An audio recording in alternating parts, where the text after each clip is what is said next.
Bike ಹಾಗೂ pickup ವಾಹನದ ನಡುವೆ ಸಂಭವಿಸಿದ ಅಪಘಾತದಲ್ಲಿ ಗಂಭೀರವಾಗಿ ಗಾಯಗೊಂಡಿದ್ದ ಯುವಕ ಚಿಕಿತ್ಸೆ ಫಲಕಾರಿಯಾಗದೆ ಮೃತಪಟ್ಟಿರುವಂತಹ ಘಟನೆ ಬೆಳ್ತಂಗಡಿ ಗುರುವಾಯನಕೆರೆಯ ಶಕ್ತಿನಗರದ ವೃತ್ತದ ಬಳಿ ನಡೆದಿದೆ.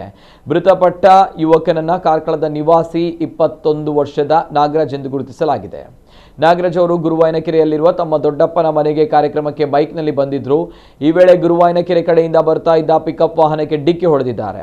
ಡಿಕ್ಕಿ ರಭಸಕ್ಕೆ ಗಂಭೀರ ಗಾಯಗೊಂಡಿದ್ದ ನಾಗರಾಜ್ ಅವರನ್ನ ತಕ್ಷಣವೇ ಆಸ್ಪತ್ರೆಗೆ ದಾಖಲಿಸಲಾಗಿತ್ತು. ಆದರೆ ಚಿಕಿತ್ಸೆ ಫಲಕಾರಿಯಾಗದೆ ಕೊನೆಯುಸಿರೆಳೆದಿದ್ದಾರೆ.